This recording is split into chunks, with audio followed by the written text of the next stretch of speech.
I'm Symphony Privet. Thank you for joining us here on Featured. We hope to inspire or simply make you smile with uplifting stories across the country.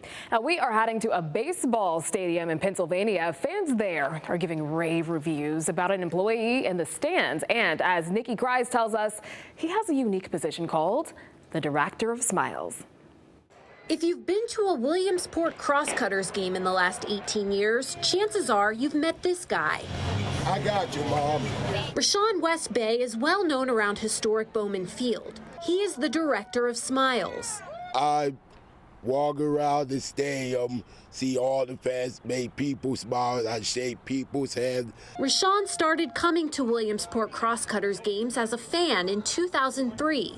We didn't know him or know of him, but we started seeing a lot of him. During the day, Rashawn would walk around the stadium and chat with employees. He came in and immediately made us laugh, made us smile. We loved him. That summer, the Crosscutters gave Rashawn a job of breaking down boxes for recycling, and in return, he got a game ticket. But at the end of the season, Director of Marketing Gabe Sinacropi wondered what Rashawn would do. But he didn't have to wonder for long. He came in with his lunch, with his hat, put his hat on the shelf, and sat down. And he said he was the office manager. Office manager didn't seem fitting. Sinacropi decided on Director of Smiles. That's what he does. He puts smiles on people's faces. And he's been the Director of Smiles ever since. As Director of Smiles, Rashawn is at every Crosscutters home game. He greets fans as they come to the ballpark. I'm happy you're my sister. He even gives the players a pep talk before each game. They're all my brothers. They're all your brothers. Yep, so's the coaches. It's not just the players who are Rashawn's brothers. All of Williamsport is Rashawn's family, and he makes people feel special, and he is just the most popular guy around. It's obvious how loved Rashawn is. Very much a bright spot of coming to these games. Rashawn's the best. He is the sweetest guy. He calls me Mom, and I look forward to seeing him at every game. The Crosscutters gift shop is filled with Rashawn merchandise. Over the years, there have been t-shirts, dolls, stickers, even 6 different Rashawn bobbleheads. A few years ago, Rashawn was inducted into the Bowman Field Hall of Fame. He can go anywhere, and he's got friends. And if he doesn't, he'll make them, just like that. As for Rashawn, he says he's just happy to be here, making people smile. I'm gonna be here forever. You love it here. Yeah, I love it here. That was Nikki Kreiz reporting.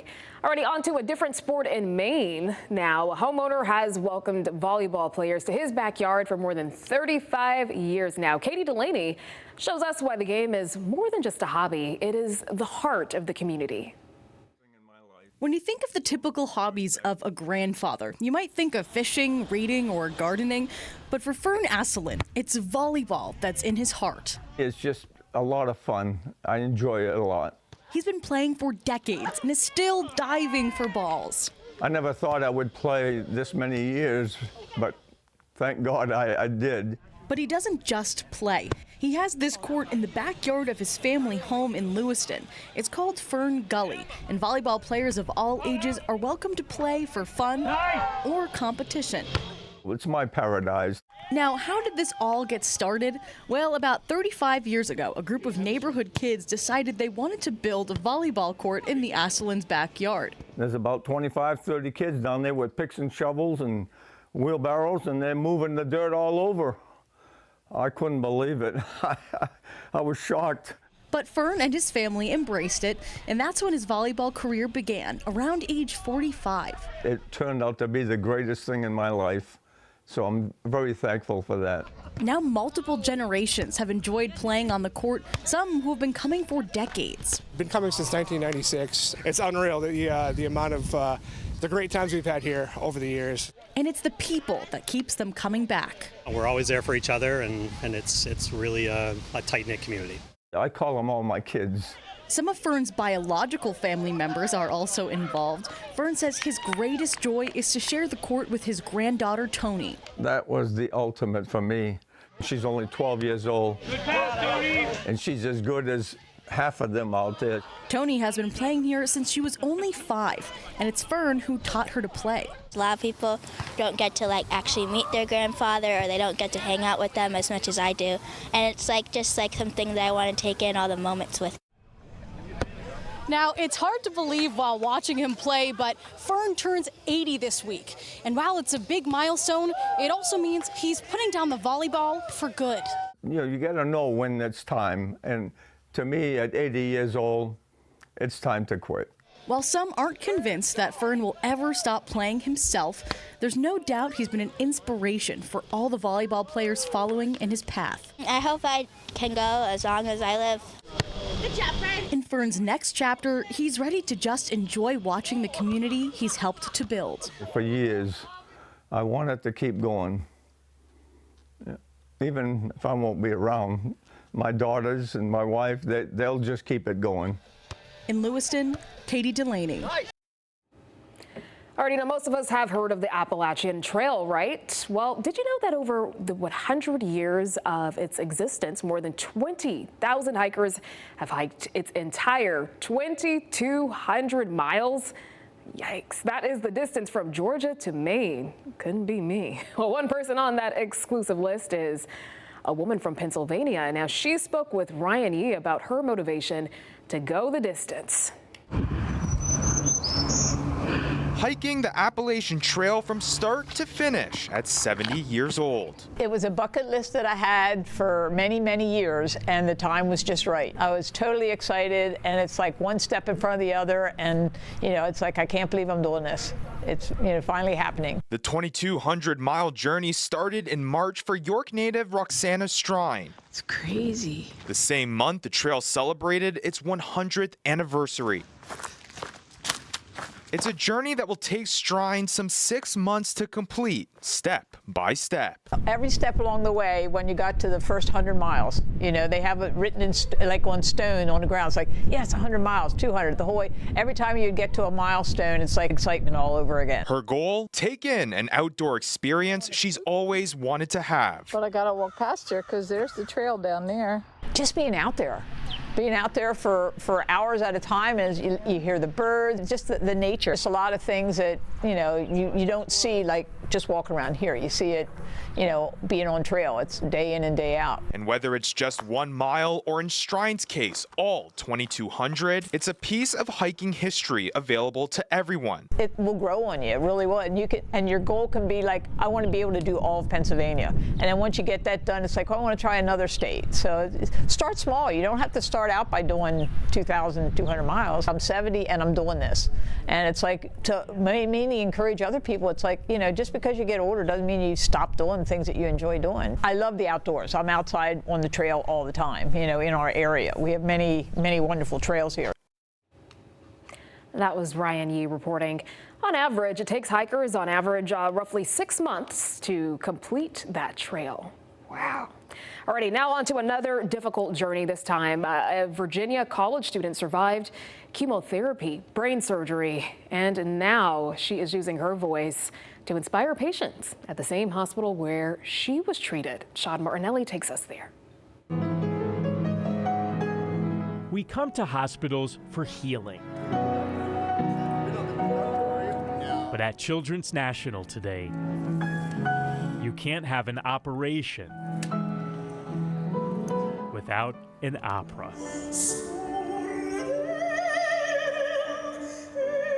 Maestro Elvise Casalati brings performers like these all over the world.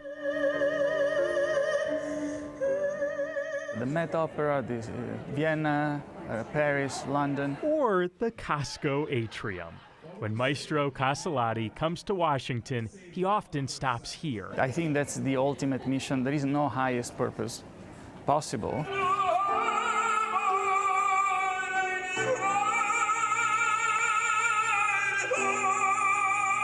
When music is used to heal people, to heal souls. Souls like Lydia Sutton. So the official diagnosis was a pilocytic astrocytoma. That's a brain tumor. And while Lydia's is considered benign, there's really nothing benign about having a tumor in your brain. Dr. Brian Rood treated Lydia since the start, through chemotherapy, through brain surgery. It's just hard, a lot of emotions to process. Lydia's mom, Shannon, says her daughter survived by the power of medicine and music. We do believe that music is a powerful tool. It was that constant that I had relied on when I was first diagnosed, and I could continue to rely on for further treatments. Now a music student in college, singing led Lydia back. I think it's going to be very moving. Back to treat the team that treated her.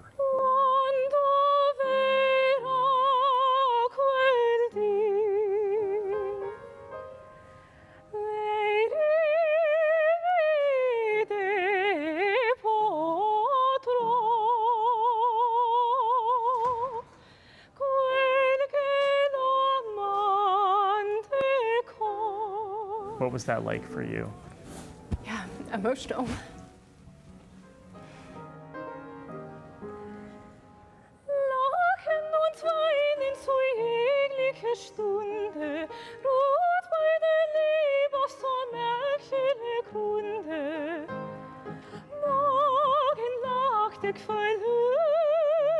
To see her be able to use her God-given gifts to bring encouragement and hope to the patients and their parents. Very powerful moment for me to watch. And powerful for patients seeing a performer once like them. I hope that I was able to be an avenue of comfort for them today. An avenue of comfort, no surgery needed.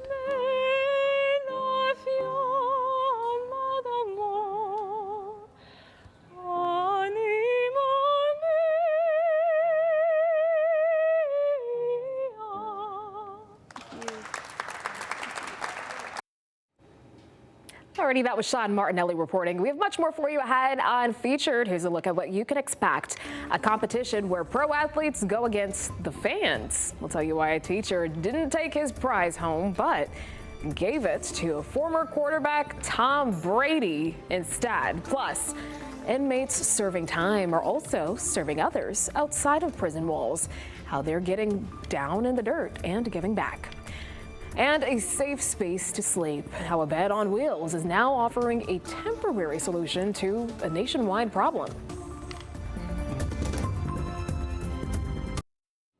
Welcome back. All plants are not created equal. If not native to the area, they can wreak havoc on the ecosystem and can even pose a threat to human health. Michelle Bike shows us how a woman is using paper to fight off invasive plants in Minnesota. They're neither poppies nor peonies. This is called Rattlesnake Master. But prairies that weave through this secret garden. It's so funny. They look like people shouting. Anna Haglund's storybook plot of land hides the magic in the paper pages. She sprinkled in seeds to make this sheet. Just kind of cover it back up. And burying it. Just like that. Means native prairie can grow in its place. Honestly, they could throw the paper out the window and it would sprout in the middle of the road. Anna tears up the notion that paper must come at nature's expense. There's like a tiny patch right here. The kind of story she's writing begins down the road from her prairie bed. Minnehaha Creek is where she grabbed the whole clump and her partner James Kleiner, like collecting fiber, gather material for their paper. The self-titled duo Paper Planes favors reed canary grass for its plot twist. It's now become invasive. The grass gets stripped of the harmful parts that could make it sprout, grow aggressively, and threaten biodiversity. This is an important detail in the papermaker's guidebook.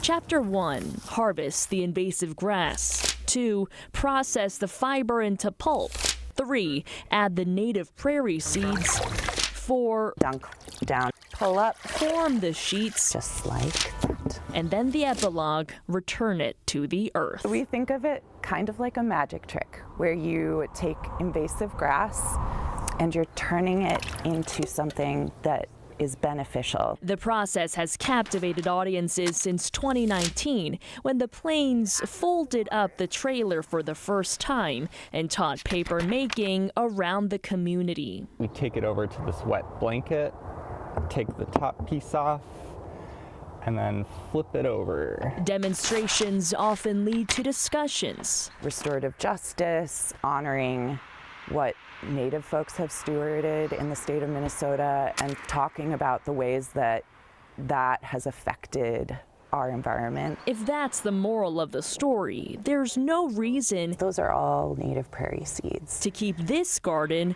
a secret. In fact, the Paper Plains suggest we all take a page from their book. In Minneapolis, Michelle Beck. Well, inmates are sowing seeds of change out of prison in Washington. Leah Pizzatti tells us about a program that allows them to use their green thumbs to give back. Inside the walls of this Washington Department of Corrections prison are various programs offering different learning opportunities for incarcerated individuals.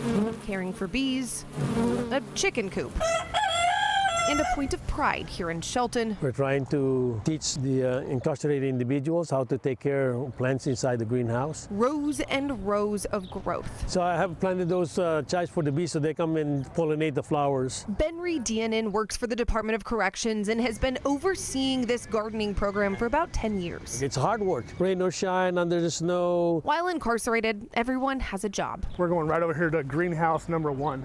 And some, like Dustin, that's our lemon trees, our jackfruits, and our avocado trees. Get the sought-after gardening assignment. Yeah. This facility starts with $500 worth of seeds donated from nonprofit Harvest Now. This is our Karobi squash that we're getting ready to put out in our big garden. We're letting it propagate. The inmates grow the produce, then donate a large portion of what they grow to local food banks. We get little baby pineapples on them. Benry's setup has been so successful, other DOC facilities followed suit. When they found out that I was doing a bigger project, they started doing their gardens too. Now, 8 Washington Department of Corrections facilities have gardening programs, giving people like Dustin a chance to give back while they do their time. I like to help the people out there, and that's what he likes to do, you know. He donates it all out there, and it's good to know that there's people out there, especially like right now, you know, when all the fundings are cut and everything else I see on the news every day for food banks. And now when we get to donate 40, 50,000 pounds of food, it's great. It's actually even more than that. In 2024, Washington DOC broke a personal record, donating nearly 70,000 pounds of food grown from just $3,000 worth of donated seed, an estimated market value of more than $100,000. Actually, a lot of them have negative attitudes when they come in here. All they want is a job, but they don't want to do the work. But once they got their hands dirty and they can feel the fruits of their labor, they have that sense of fulfillment that, oh man, I did something good.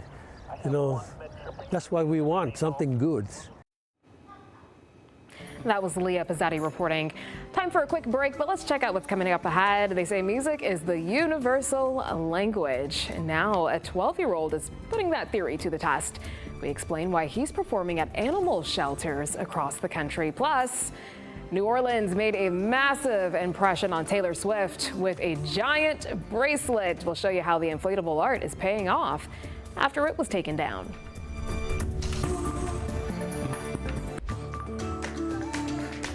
Alrighty, let's dive into what's trending on social media. First up, a man is helping people in Oregon get back on their feet while they sleep. Jason Christensen is giving folks experiencing homelessness a bed of their own. He combined his life savings and a bank loan to build what would become the sleeper trailer. We're checking it out right now. It has 8 rooms each with a bed and a space for storing personal belongings. Christensen says he's helped nearly 20 people get out of homelessness so far and into permanent housing. I love that. Ready up next, a young boy from Texas is using his talents to support animal shelters across the country.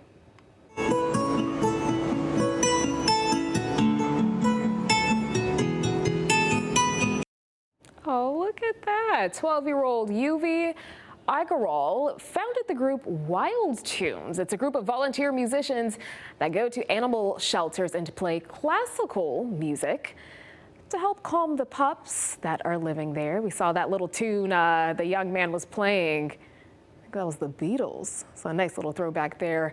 Agrawal says the dogs get excited at first, but then they calm down and even fall asleep. Now, a couple of young fighters faced off for a national championship, but nobody was expecting the ending of this competition. Take a look here. You can count on me like 1, 2, 3, I'll be there. Yes, that is what great sportsmanship looks like. 11-year-old teammates Michael and Mason hug it out after going head-to-head in a national championship final for youth kickboxing in Canada. Now, as you can see, after Michael was declared the winner, he immediately wrapped his arms around his buddy Mason, who trains at the same gym. The emotional embrace caught on camera has made the internet emotional too. One commenter writing, "Not me crying, watching this and crying at the dentist. Oh my gosh." I love it. I love to see that good sportsmanship. All right, that is a wrap on what's trending. Here's a look at what you can expect up next. 7 seconds of thrills that bring a lifetime of joy. We'll tell you why these bull riders say not even age can keep them away. Plus, fast or free. Coffee shop is giving itself a speed test at the drive-thru, but will they pass? We share the results later in the show.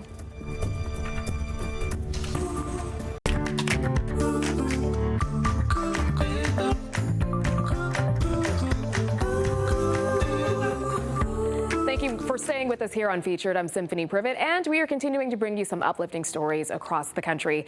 Well, Texans are no strangers to rodeos, and for the men you're about to meet, it certainly isn't their first rodeo. They're a part of the World Senior Professional Bull Riding Association. It's not just a rough and tumble sport, as Sean Giggy shows us. It's a way of life for many folks.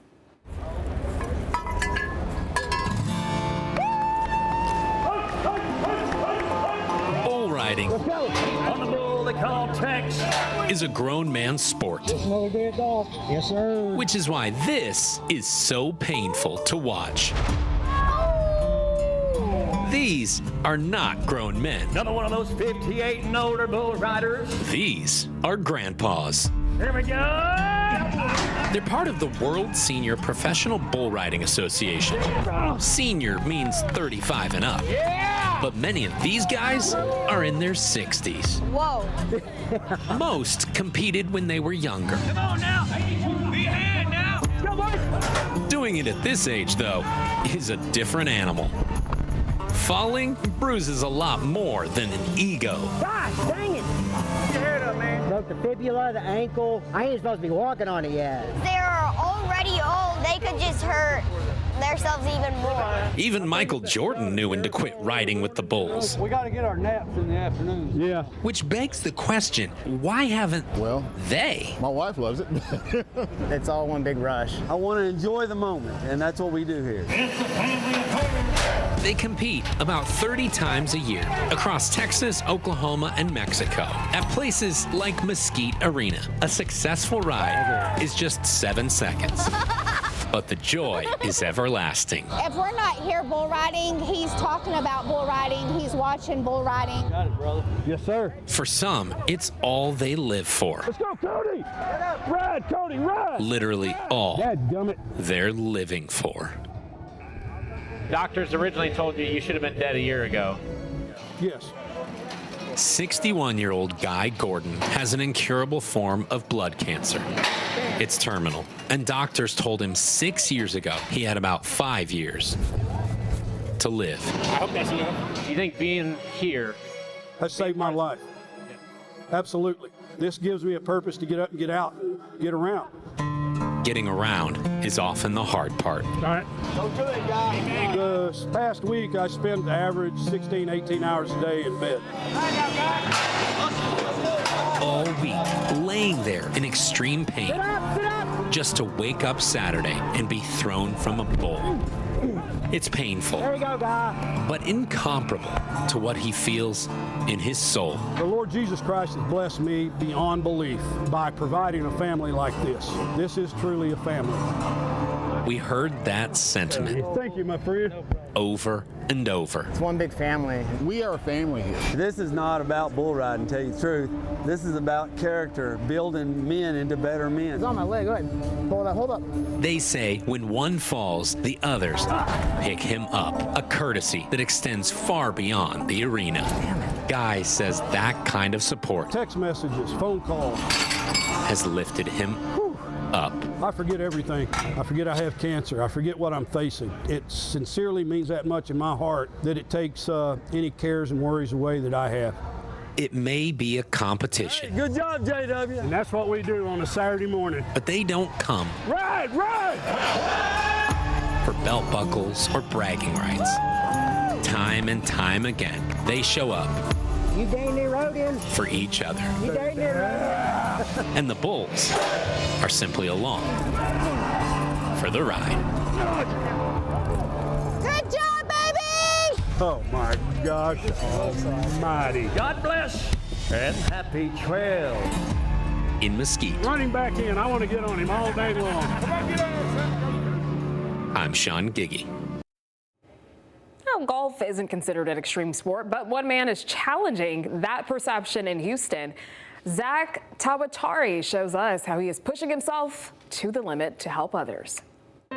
Pick the hardest sports. Golf. What's the next shot? And running. What's the next step? Would likely come to mind. Training myself to just keep going. But this native Houston golfer. I played in high school here in Houston, Memorial. And ultramarathon. Kyle Kokonos. Ironman and Hyrox and 100 miler. Has come up with an extreme way to combine them. What's the most epic thing we can do in the city of Houston?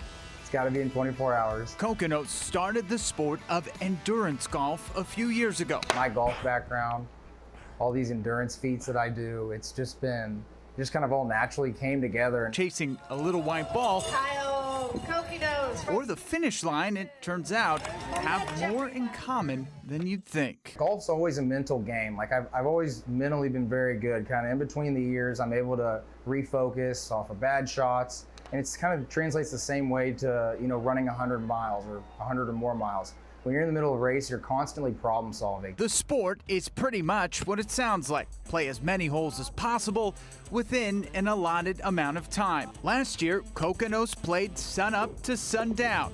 But this year, he's planning to play an entire day to see how many holes he can get in 24 hours at East River 9. This time, attempting to set a Guinness World Record. East River's a 1 mile loop. It's pretty simple, and it's 9 holes. So, the fastest I've done a 100 miler in is just under 23 hours. So I think, all things considered, whether I should cross 100 miles on foot. So that would be 900 holes of golf. Anything past that, I'd feel really, really accomplished. But Kyle's go at getting his name in the books is hardly about him. The avid outdoorsman's efforts are all for charity. This year for Camp Aranzazu, where kids with disabilities and illnesses get to reconnect with nature. And brings them down to Rockport, Texas. It's 100+ acres of protected coastline, and they give them the outdoor experience they've been robbed of. So think sailing, fishing, birding, zip lining. They do a lot of fun stuff that these kids don't get to do when they're in the hospital or dealing with a disability. And for this husband and father who's managed to find the time to train for this longest day in golf. My family thinks I'm a nut, especially because we're waiting on our third kid to be due. This record-setting attempt is an opportunity to make every step and every shot count. Giving them the opportunity, that's what I'll be thinking of in those terrible hours. I'm really pushing myself, just thinking of some of those great stories of kids that go to Camp Aranzazu. That was Zach Taratari reporting. A teacher in Pennsylvania lived the ultimate sports fan dream, from competing and meeting some of the best athletes in the world to walking away with $250,000. We go back to Ryan Yee now to get more on this man's unforgettable experience. It was a weekend any sports fan would never forget. The whole weekend's been a whirlwind. It's an experience, is a story for sure. I always ask my students to challenge themselves. And when I saw this competition, I said, I can do all that. Why shouldn't I not set the example After submitting this video, Red Lion High School teacher and Philly sports fan Matt Denish had the opportunity of a lifetime to compete against 49 other fans and 50 other celebrities and pro athletes at the Fanatics Games in New York with a chance to win $1 million. Just getting that sense of being a kid again for myself, that was kind of a really cool experience. And I really just went to play the games. I saw the competition and I'm a competitor and figured, I might have a chance at this. The York native was third on the final leaderboard, behind only former NFL quarterback Tom Brady and UFC fighter Justin Gaethje. His prize? A highly sought-after LeBron James rookie card. He was then given an offer from the GOAT he couldn't refuse, $250,000 of Brady's winnings in exchange for the prize collectible. When Brady started talking, like, uh-oh, here comes something. So I didn't know what the offer was going to be, and luckily he didn't try to steal it off of me. He did give me a very good value, and when the offer came through, I was like, all right, I don't want to go out of here with a card. I don't know what to do with it, so let's just take this. It was a memorable ending to an unforgettable trip that people have not been shy to remind him about. I think I have fully kind of understood now what this has done for the community. I know it's always been a smaller town feel when I was younger, but now that I'm older, you just see that it really is a community that people do rally around. You can feel other people saying, you made Red Lion proud, so that does feel good. And as for the $250,000, Denish says the impact is undeniable, but students can still count on him being back in the classroom. It's going to help for sure. I think I'll still be going back to work. People saying, oh, you can retire. No, that's not going to happen. I'll be going back to the high school. But yeah, it will definitely help make things a little more comfortable. That was Ryan Yee reporting. A massive friendship bracelet that welcomed Taylor Swift and her fans in New Orleans. It's getting a second life. Whitney Miller shows us how a marketing idea turned into a viral sensation and why it's now getting scooped up by a company that has personal ties to the singer. Before Taylor Swift took to the stage in New Orleans, the city made a massive first impression with 7-foot-tall friendship bracelets wrapped around the Superdome. When they went up, even the first strand, it was amazing. The 140-foot strand turned into a full-on photo frenzy. Swifties flocked to see it even without concert tickets. I'm taking pictures of people taking pictures of people taking pictures who are taking pictures of the bracelets. The inflatable art came from Miami, but the creative spark came from Abby Jones, a New Orleans marketing pro whose bold move earned national attention and awards. There have been a ton of marketing awards that she has, well-deservedly walked off the stage with. According to the Louisiana Stadium and Exposition District, the bracelets are being sold for $13,000 to Firefly Entertainment. That's a company that manages and provides services for Taylor Swift and her family. New Orleans stood out, and the bracelets stood out at Caesars Superdome. That's what makes New Orleans unique. From a bold local idea to pop culture history, New Orleans made its mark on the Eras Tour, one giant bracelet at a time. That was Whitney Miller reporting. A world-renowned artist is using Minneapolis as her canvas. Ian Russell explains how paint from the murals are pouring into the community. So I've been painting for 3 days now. Maria Arras wouldn't be anywhere else. There's a deadline for the whole project to see if I can finish faster.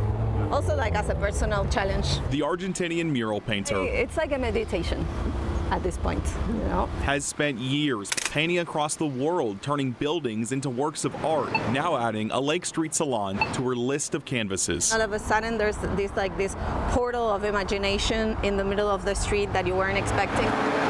This mural is one of dozens commissioned by the Lake Street Council from up high to down low. Pops of color are popping up, lifting up Lake Street. The creativity is just robust everywhere on every block. Joan Vorderbergen is working with the Lake Street Council and says 30 artists will paint 34 murals stretching 30 blocks. It can make people feel like they're represented in their own community. Pouring back into the communities they're painting for. It's investing in businesses, it's investing in property owners, it's investing in people. Now I have to paint 500 circles. These artists move on, moving Lake Street forward together. It opens a door to creativity and imagination and a type of interaction that it's not possible in other ways. In South Minneapolis, Ian Russell. Alrighty, don't go too far. We're taking a short break. Here's a look at what's coming up next. Barbers are uniting to pay it forward. How they are using their clippers to cut with purpose.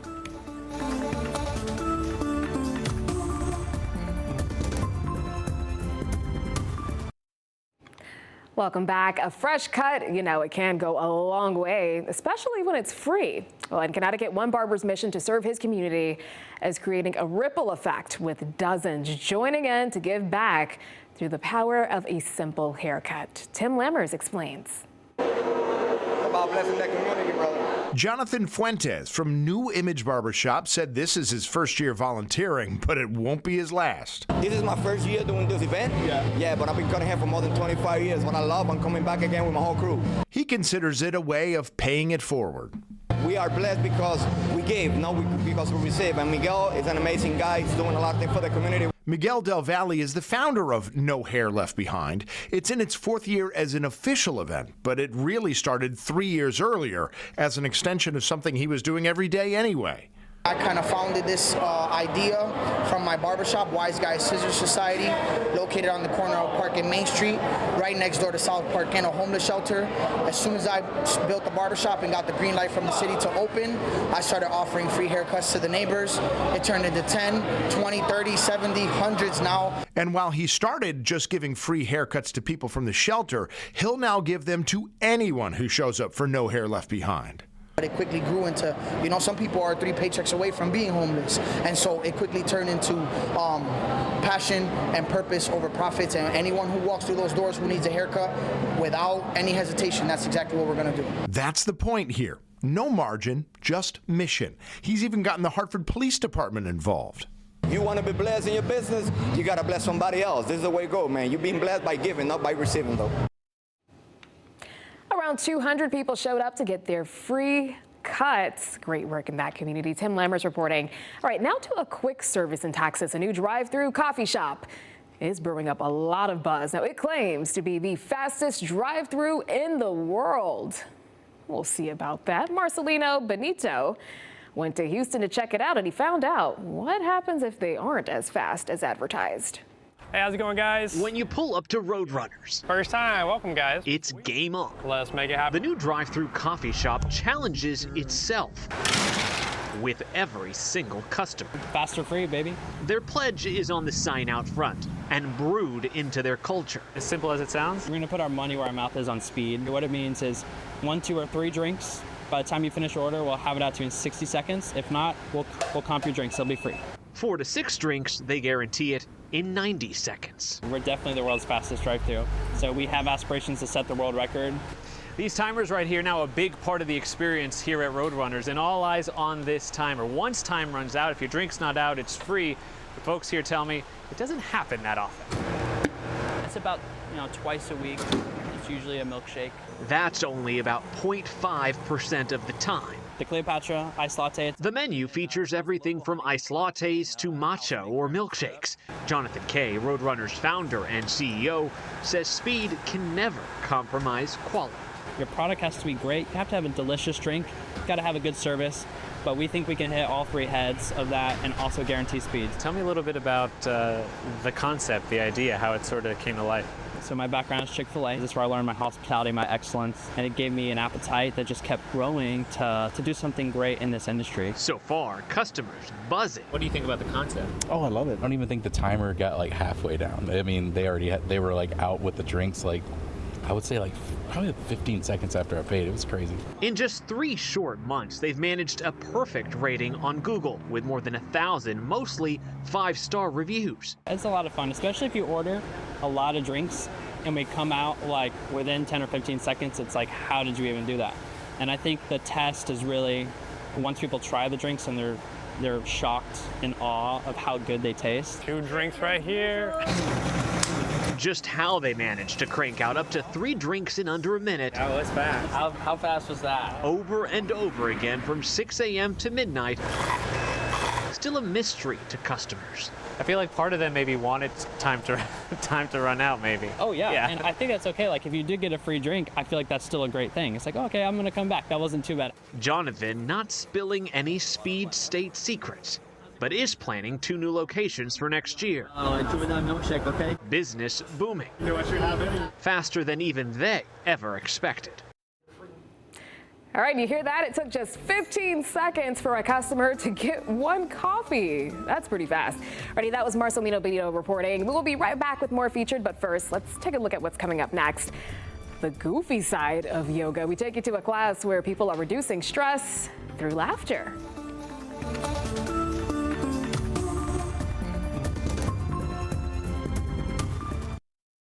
Alrighty, if you're looking for the lighter side of life, perhaps you should try laughter yoga. That's a real thing. Jeff Zevely takes us to a class in San Diego to find out what's so funny. If you're wondering how Rachel Frank became a certified laughter yoga instructor, she says you could go ask her parents. Well, I was always a jokester, so I think they knew something silly was around the corner. A performer at heart. When Rachel moved to San Diego, she dressed up as a panda to make friends, which led to crowd surfing. Kind of like you're wearing a sleeping bag and then listening to your favorite music, and then everyone's just like, yes! I love making other people smile, making other people laugh. Kind of like the whoopee cushion. Yeah, kind of like the whoopee cushion. Rachel will do anything for a laugh, even let a man sit down on her on a park bench. That was definitely a first for me. I like dressing up in costumes, I think, and just being silly, and the world needs more of that. Laughter yoga helps you to chop all of the stress out of your life. Letting go of paying my bills. Taxes, death. Not worried about those today. Rachel also offers laughter yoga at weddings and corporate parties. Is anyone staring at us? No, we're good. Okay. This is all perfectly normal. If you think this looks silly, you should have seen the time Rachel took a spaghetti bath. Live from New York, it's Saturday night. It's almost impossible to believe. Rachel was once challenged to expand her social circle. I guess the question is, do you have friends now? Yeah. I was like, was there more to that? I'm like, I have a couple. So if you could use a good laugh. Oh, laughter yoga, it's no joke. We found a place where the grass The only way to start the lawnmower is with your laugh. is always greener. Ha! Ha! In the Zevely zone. This is a lot of grass to mow. Very good. Yay! Jeff Zevely. Okay, so we see that it works. I've never heard of laughter yoga before today, but I mean, if it makes you feel good, do you. The only time I feel like I'm laughing during yoga is when I'm failing at a pose. I'm struggling with something. That is all right. All right, that is it for Featured. I hope you found something that inspired you or made you smile today. Until next time, make it a great one.